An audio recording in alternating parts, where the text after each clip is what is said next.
Have you ever walked through a crowded street and felt like a ghost among the living?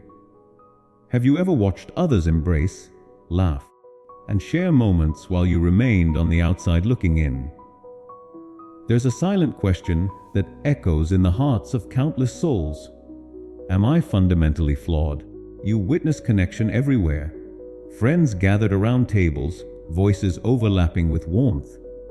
Strangers becoming companions. And then there's you, returning to an empty space, sharing meals with silence, breathing but not quite living in the world you occupy. The cruelest part, the judgment. People label you withdrawn, peculiar, difficult. But what if the absence of friendship isn't a deficiency? What if it signals something entirely different? A mind that operates on a wavelength few can reach. A soul that seeks what most never think to search for. Let me share with you the journey of someone who walked this lonely path, who believed himself damaged until he uncovered a profound truth. If you've ever questioned your place in this world of easy connections and instant belonging, this story speaks to you. Stay with me. In a village cradled by gentle hills and whispering streams lived a man named Benjamin. He wasn't the type to command attention. No crowds gathered around him. No circle of companions awaited his company. As twilight painted the sky each evening, villagers flooded the town square, a symphony of laughter, gossip, and shared history. Benjamin would pass through like a shadow, eyes fixed ahead, retreating to his modest home that stood apart from the rest. The whispers followed him like a second shadow. Something's off about him. Always by himself. Never joins us. He must be damaged somehow. Benjamin absorbed these words like rain soaking into parched earth. Alone in his cottage, he'd sit by the window, watching distant lights flicker in other homes, and wonder, what's wrong with me? Why can't I be like them? Why does friendship elude me? The weight in his chest wasn't quite sadness. It was the heavy belief that he was somehow incomplete. One afternoon, a group of villagers called out to him, "Benjamin, come join us. There's room here." He hesitated. Hope flickered in his chest. Perhaps this was his moment, his chance to finally belong.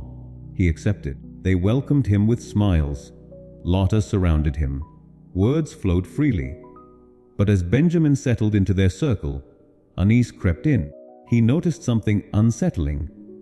The same people who smiled so warmly to each other's faces would, moments later, tear each other apart with sharp words when backs were turned. Their kindness was a performance. Their conversations, though animated, rang hollow, filled with sound but empty of substance. Benjamin's throat tightened. The air felt thin. He rose quietly and walked away. Behind him, a voice cut through. "See, that's exactly why he has no friends. Thinks he's above us all." But Benjamin wasn't seeking superiority. He was seeking oxygen. That night, clarity arrived. I'd rather embrace solitude than suffocate among pretenders. When the village held its annual festival, Benjamin made another attempt. He mingled, he engaged, he tried. "Lovely weather we're having," someone remarked.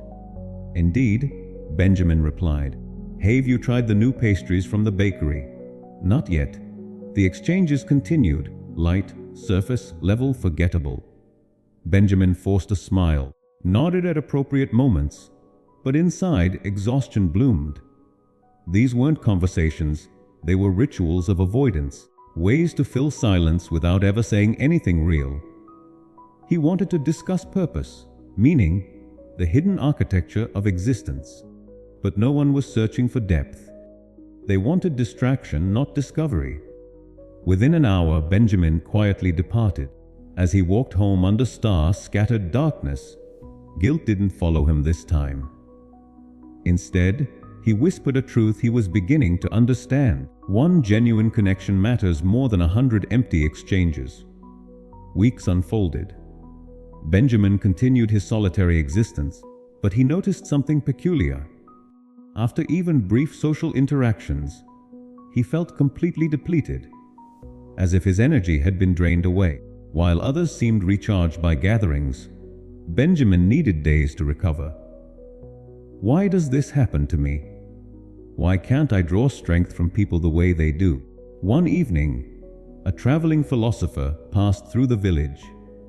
He spotted Benjamin sitting alone by the riverbank and settled beside him. "You're different from the others here," the traveler observed. Benjamin's voice was barely audible. "Yes, I wish I weren't." The traveler's eyes held gentle wisdom. "Why would you wish to mirror everyone else?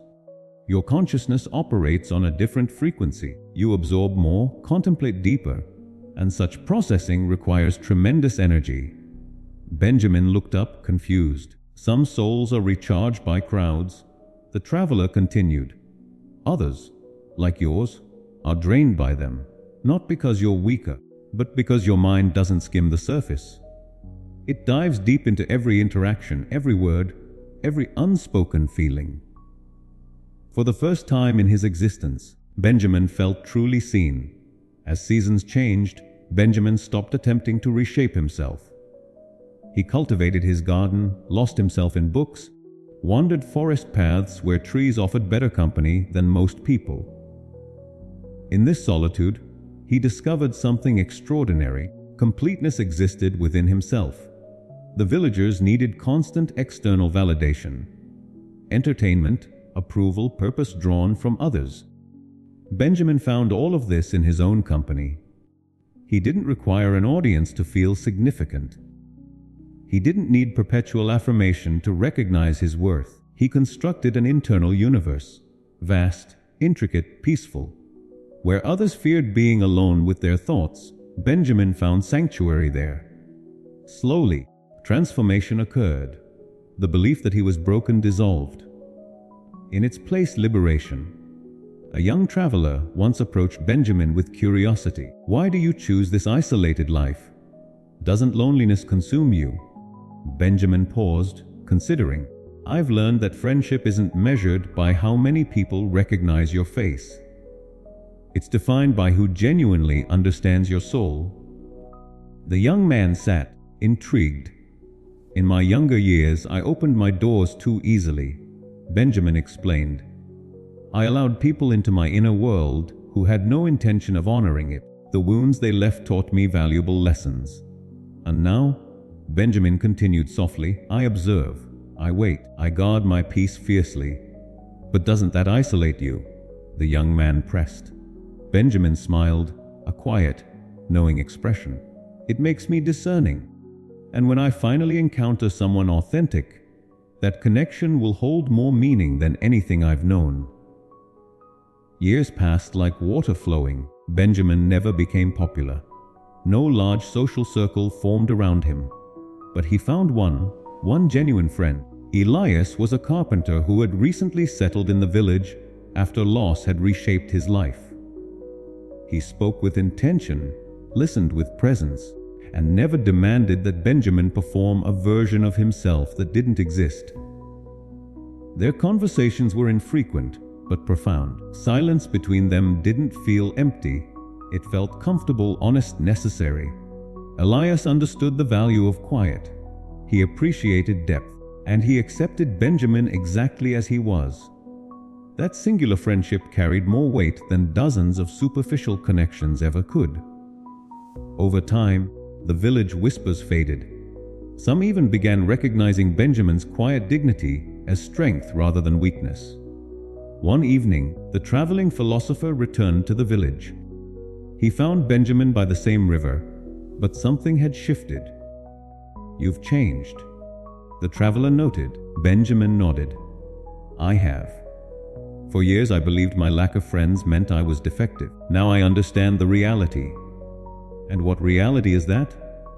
Benjamin gazed at the darkening sky. "The absence of friends doesn't signal brokenness. It signals selectivity. It means valuing authenticity over quantity. It means protecting your inner peace rather than chasing external approval." He paused, then continued. "It means possessing the courage to walk alone until you find someone worthy of walking beside. If these words find you in a moment of isolation, If you feel misunderstood or fundamentally different from those around you, let this truth settle into your bones. You are not broken. You are not a failure. You are not strange. Your consciousness operates differently. You perceive what others overlook. You see through performed kindness and hollow words. This isn't weakness. It's profound strength. The world will suggest something is wrong with you. But the deeper truth, you're simply waiting for something authentic. Don't compromise your standards to manufacture belonging. Don't force connections that leave you emptier than before. Don't apologize for requiring solitude. One real friendship carries more meaning than 1,000 shallow ones. And often, the strongest souls must walk alone for a while before finding their true companions. You were never broken. You were always just different. And different is where all beauty begins.